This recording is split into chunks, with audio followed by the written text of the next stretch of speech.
இனம் காணாத விண்மீன்களே, ஆஹா இப்பெண் பூவின் சொந்தங்களே, பாசம் தேவை என்றே தேடும் பெண் தாமரை, நீரில் நில்லாமலே வார்க்கும் அன்பின் மழை, சாயம் பூசாவளை பருத்தி தாயின் தோற்றத்திலே ஒருத்தி, சாயம் பூசாவளை பருத்தி தாயின் தோற்றத்திலே ஒருத்தி.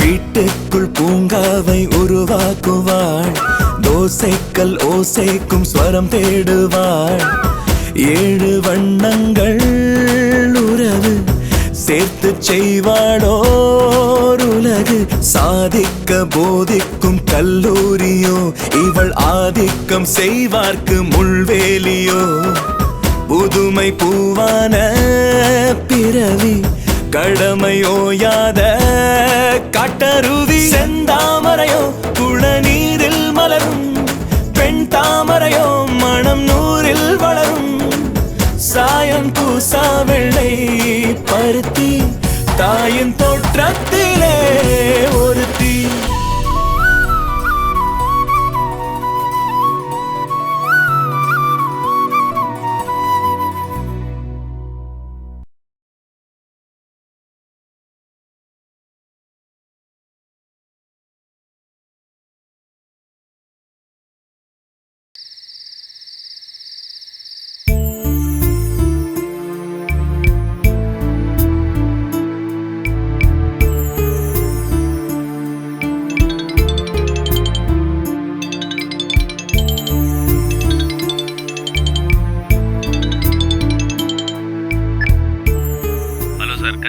யோ கதிர், உனக்கு பணம் கேட்குது, வேலை சமயமே கிடையாதா?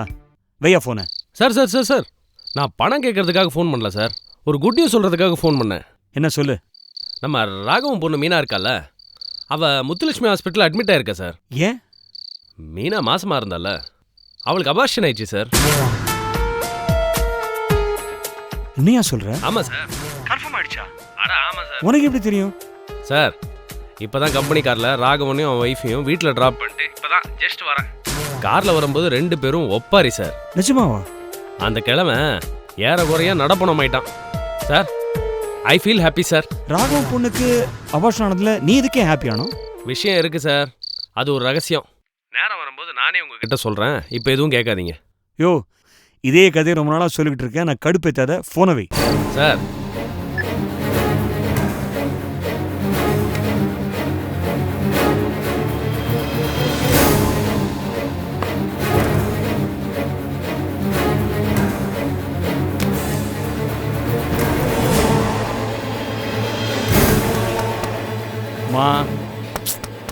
உமா கொஞ்சம் கதவு தர. குடிச்சிருக்கீங்களா? குடிச்சிட்டு என் ரூம் பக்கம் வரக்கூடாதுன்னு எத்தனை முறை சொல்லியிருக்கேன். ஒரு good news Uma, Meena hospital admit ஆயிருக்கா.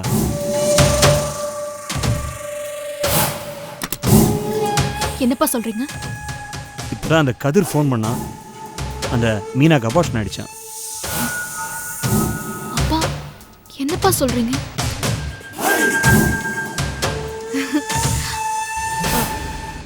நல்ல பவர்ஃபுல்லான மருந்து போல இருக்குப்பா, இவ்ளோ சீக்கிரமா வேலையை காட்டிடுச்சு. நம்ம பிளான் சக்சஸ் ஆயிடுச்சுமா. You really great. அந்த ராகவனும் ஷாமலாவும் நடப்பட மாட்டாங்களா? இதுதானே நீ ஆசைப்பட்ட? என்னை எதிர்த்தவங்களுக்கு நல்ல பாடம் கத்து கொடுத்துட்டேன்ப்பா. இது அவளுக்கு மாத்திரம் உந்த அடி இல்லவுமா. அந்த ராகவன், ஷாமலா, துவாரகேஷ், முக்கியமா அந்த ஸ்னேகா அவதான் அந்த மீனா காட் ஃபாதர் மாதிரி சீன் போட்டுக்கிட்டு இருந்தா. அவளுக்கு இது பெரிய அடி உமா. ஆமா, எந்த ஹாஸ்பிட்டல்லப்பா மீன் அட்மிட் ஆயிருக்கா? அது இன்னொரு good news. Muthulakshmi hospital admit ஆயிருக்கா. ஓ, முத்துலட்சுமியோட நாம போட்ட கூட்டணி இனிமே நல்லா ஒர்க் அவுட் ஆகும். உடனே முத்துலட்சுமிக்கு ஃபோன் போட்டு விஷயத்த கேளுங்கப்பா. இல்லைம்மா, முத்துலட்சுமி ஊர்ல இல்லை, டெல்லிக்கு போயிருக்கா. லேட் நைட் தான் வரா. நாளை காலைல ஃபோன் பண்ணி என் பிளான் ஆரம்பிக்கிறேன். மீனா கர்ப்பம் தான் கலைஞ்சு போச்சுல்லப்பா, இன்னும் வேற என்னப்பா இருக்கு? என்னம்மா இப்படி சொல்லிட்ட? இனிமே தானே முக்கியமான பிளானே இருக்கு. என்னப்பா?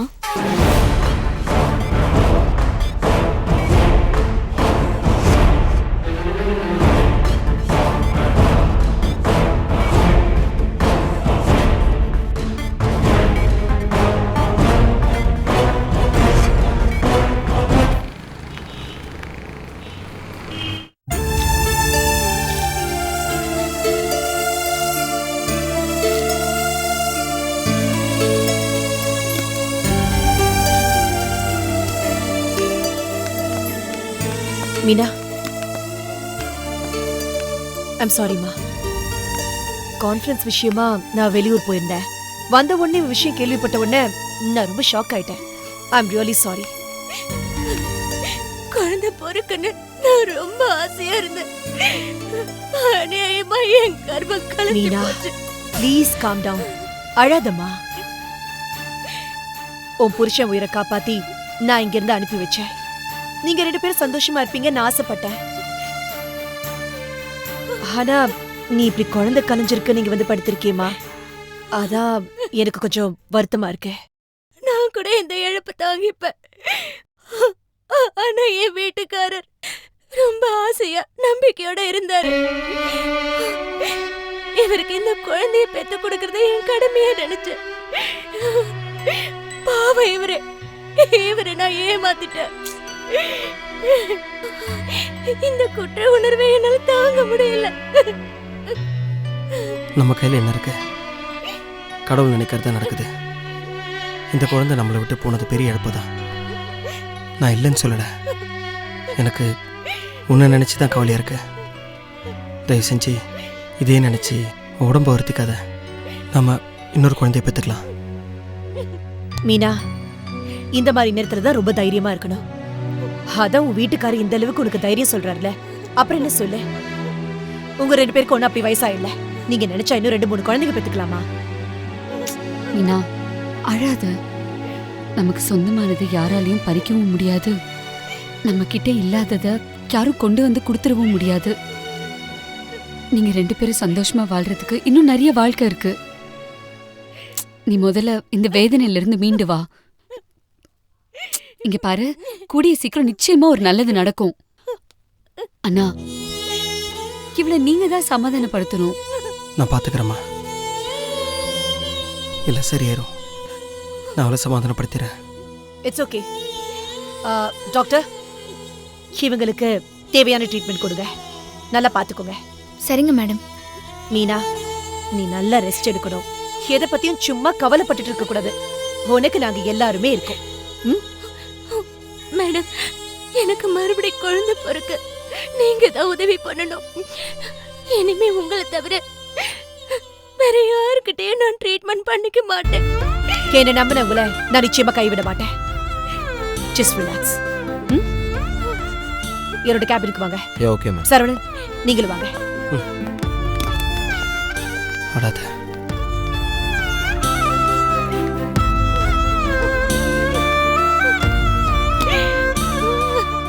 மீனா, இங்க பாரு, நீ ஏற்கனவே வீக்கா இருக்க. அழாத. நான் ஜூஸ் போட்டு எடுத்துட்டு வரேன். எனக்கு எதுவுமே வேண்டாம். சொன்னா கேளு. ஒரு கிளாஸ் குடி.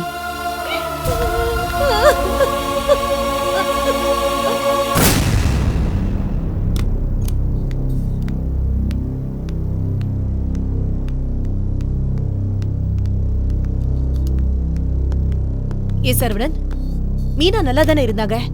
திடீர்னு இப்படி அவங்களுக்கு அபார்ஷன் ஆச்சு? அது கீழே விழுந்து அடிபட்டதா சொன்னா.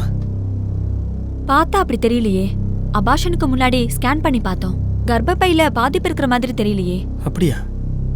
நான் அதான் காரணம் நினைச்சிட்டு இருக்கேன். அது காரணம் கிடையாது. வேற எப்படி தான் நடந்திருக்கும்? டாக்டர் கொடுத்த மருந்து தான் ஏதோ சரியில்லை. அதுல தான் ஏதாவது பிரச்சனை இருக்கும். ஏ டாக்டர் அப்படியே சொல்றீங்க? சரவணன், மீனாவுக்கு ட்ரீட் பண்ண டாக்டர் யாரு? டாக்டர் வசந்திராஜன் வீட்டுக்கு பக்கத்துலேயே இருக்காங்க. நல்ல கைராசியான டாக்டர் தான். எல்லா டாக்டருமே நல்ல டாக்டர் தான், கைராசியான டாக்டர் தான். எதனால மீனாவுக்கு அபார்ஷன் ஆச்சுன்னு கண்டுபிடிக்கணும். ஏன்னா அது தெரிஞ்சாதான் நெக்ஸ்ட் டைம் இந்த மாதிரி ஆகாம தடுக்க முடியும். மெடிசனால ஏதாவது கெமிக்கல் ரியாக்ஷனா, இல்ல அவ பாடி வீக்கா இருந்ததாலயா, இல்ல ஸ்ட்ரெஸ்ஸா, வேற எதுவா இருந்தாலும் கண்டுபிடிச்சு அந்த குறைய முதல்ல நீக்கணும். அப்பதான் கூடிய சீக்கிரம் நீங்க இன்னொரு குழந்தைக்கான முயற்சி பண்ண முடியும். அதனால அவங்களோட பிரிஸ்கிரிப்ஷன், மெடிசன் இதெல்லாம் கொஞ்சம் கொண்டு வந்து கொடுத்துருங்க. சரிங்க டாக்டர், நான் போய் எடுத்துட்டு வந்துடுறேன். ஓகே.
என்ன மச்சான் பைக்கில் பறக்கிற?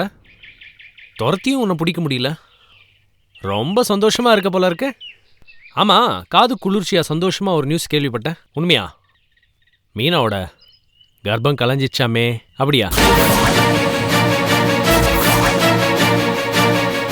என்ன பங்கு, கர்ப்பிணி பொண்ணை கொஞ்சம் பத்திரமா பார்த்துக்கிறது இல்லையா? நானா இருந்தவன் ஏன் இப்படியெல்லாம் விட்டுருக்க மாட்டேன். நானும் மீனாவை கவனிச்சிக்கிறேன்றேன், நீ தான் விட மாட்டேன்ற.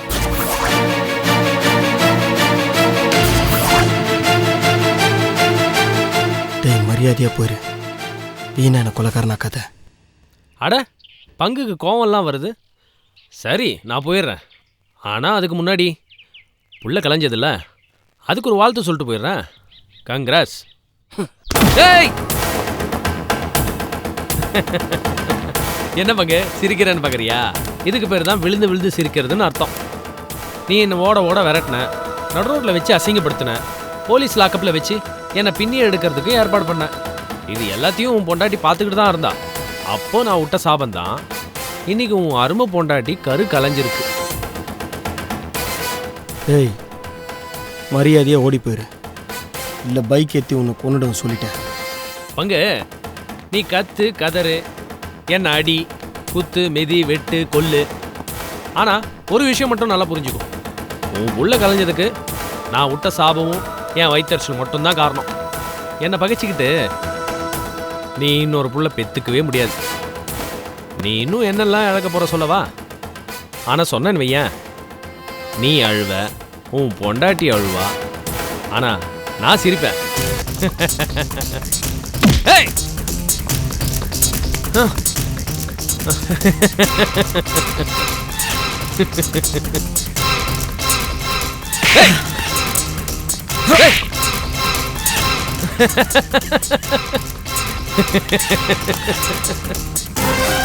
அடி பங்கு, அடி அடிப்பா. நான் இன்னும் எதிர்பார்க்கிறேன்.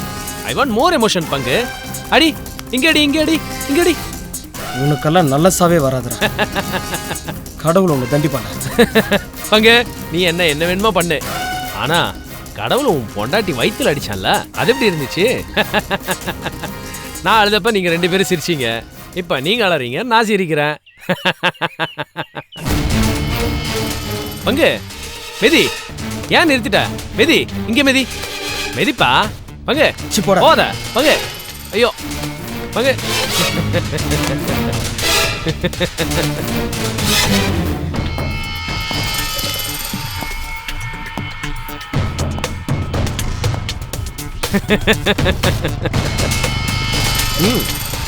அங்கே ஐ அம் ஹாப்பி.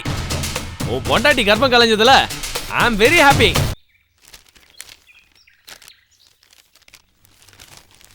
அண்ணே என்னம்மா இந்த கரண்ட் பில் கட்டணும், செக்ல சைன் பண்ணு. இந்த மாசம் எவ்வளோமா வந்திருக்கு? சொன்னா ஷாக் ஆயிடுவேன். கரண்ட் சமாச்சாரனாலே ஷாக் அடிக்கிற விஷயம் தானே.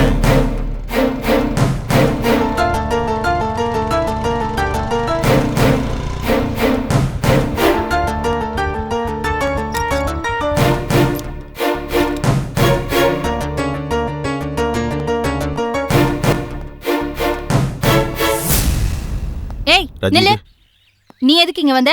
முதல்ல கிளம்பு, நீ போன்னு சொல்றேன்ல. இருமா என்னப்பா விஷயம்? வணக்கம் சார், நான் சுஷ்மாவை பார்க்கலான்னு வந்தேன். அடி தோட பொக்கட்டையால கொழுப்பா? இதுனா ஐஸ்கிரீம் பார்லரா இல்ல பார்க்கா? ரெண்டு பேரும் வெளியில சுத்துறதே நான் வேணாம்னு சொல்லிட்டு இருக்கேன். கடைசியில என்னடானா என் வீட்டையே வந்து கேக்குறியா அவளை பார்க்கணும்னு? ஐயோ ஆன்ட்டி, எதுக்கு இப்ப இங்க வந்த? நீ ஏன் இங்க வந்தேன்னு கேட்டதுக்கே பதில் கிடையாது. இந்த லட்சணத்துல இதே கேள்வி நீ அவன்கிட்ட கேக்குற. இதெல்லாம் காலத்தோட கொடுமை. சுஷ்மா ஏன் இப்படி பண்ற? நான் என்ன தப்பு பண்ணேன்? என்னை ஏன் அவாய்ட் பண்ற? நான் ரொம்ப மென்டலி அப்செட்டா இருக்கேன். என்ன டார்ச்சர் பண்ணாத, கொன்னுடுவோம் உன்னை. கொல்லு, நான் சந்தோஷமா செத்துருவேன். அதுக்காக என்கிட்ட பேசாம என் போனை எடுக்காம இருந்துடாத. வேணும்னா வா, பிள்ளையார் கோயில் போயிடலாம். அங்க எதுக்குப்பா? நான் தப்பு பண்ணா சுஷ்மா என்ன பிள்ளையார் கோயிலுக்கு கூட்டிட்டு போவேன் ஆண்டி. அங்க போய் நான் தோப்புக்காரனை போடுவேன். என்னண்ணே இது 1980s லவா இருக்கு? இது தேராது போல இருக்க. சும்மா இருமா. சுஷ்மா நில்லு. ராத்திரில அழுதியா? ப்ளீஸ் மாமா, என்ன எதுவும் கேட்காதீங்க. நான் அவசரமா போகணும், என்ன டிஸ்டர்ப் பண்ணாதீங்க. அப்படிலாம் சொல்லாதம்மா. நேத்து பேச வந்தோம், நீ சரியாவே பேசல, அழுதுகிட்டே இருந்த. எங்களை கெட் அவுட்னு சொல்லிட்டேன். இப்போவும் டென்ஷனா இருக்க. இதெல்லாம் தப்புமா. ஆமாண்ணே, அப்படியே தடவி விட்டு மடியில போட்டு தாலாட்டி தூளிய கட்டி தூங்க வை. ராஜி சும்மா இருமா. அட போன செவ்வில நாள் அறைய விட்டு என்னடி இப்படி டிராமா பண்றேன்னு கேப்பியா? அதை விட்டுட்டு ஏய் என்னடி வாய மூடு, அம்மா நொம்மான்னுட்டு. Aunty please, I beg you, சுஷ்மாவை திட்டாதீங்க. நீ ஏற்கனவே இவகிட்ட காசை கேட்டு பிச்சை எடுத்து வந்தானே, நீ பெக் பண்றதுல ஒன்றும் தப்பே இல்லப்பா. ராஜி ப்ளீஸ்மா, கொஞ்ச நேரம் பேசாம இரு. சுஷ்மா, என்னம்மா உன் பிரச்சனை? எவ்வளோ சந்தோஷமா கலகலப்பா சிரிச்சு பேசி விளையாடிட்டு இருந்த குழந்தை நீ திடீர்னு ஏமா இப்படி அழுது வடிஞ்சிட்டு இருக்க? என் பிரச்சனைக்கு உங்க யாராலையும் எந்த தீர்வு சொல்ல முடியாது மாமா. எனக்கு உதவி பண்ணணும்னு நினைச்சா எனக்கு யாரும் உபத்திரவம் பண்ணாம இருங்க, எனக்கு அதுவே போதும். ஏமா இப்படிலாம் பேசுற? அப்படிதான் நான் சொல்லுவேன், அப்படிதான் நான் பேசுவேன். என் பிரச்சனைக்கு அந்த கடவுளால கூட உதவ முடியாது. எனக்கு யாரையுமே பிடிக்கல, எனக்கு வாழ்க்கையே பிடிக்கல, வாழவும் பிடிக்கல. அப்ப நான் போடா அரலசு, உன்னை தாண்ட எனக்கு முதல்ல பிடிக்கல. இனிமே இங்க வந்த நானே உன்னை உதப்பேன். ஹே சுஷ்மா, சுஷ்மா, ஹே சுஷ்மா, சுஷ்மா சொல்றத கேளு. நில்ல, நான் என்ன தப்பு பண்ண?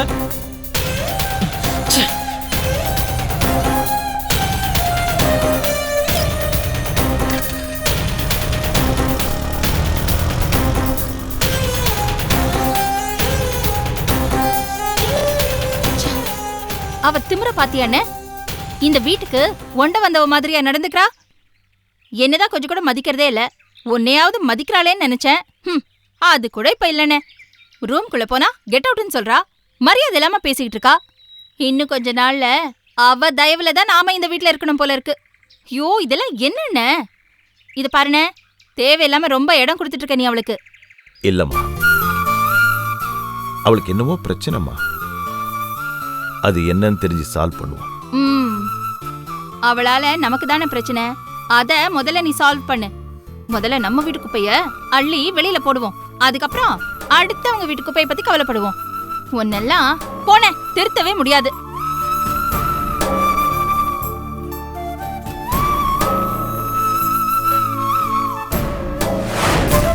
மீனாவோட கேஸை நம்ம சீரியஸா எடுத்துக்கிட்டு பார்க்கணும். விளையாட்டு விஷயம் இல்லை. அண்ட் பிரிஸ்கிரிப்ஷனை எடுத்துட்டு வர சொல்லியிருக்கேன். எடுத்துட்டு வந்ததுக்கு அப்புறம் லேப் டெஸ்ட் அனுப்பிடுங்க. Okay okay ma'am. வாங்க சரவணன். மீனா கொடுத்த மருந்தோட ரிப்போர்ட் கொடுங்க. கொடுங்கண்ணா.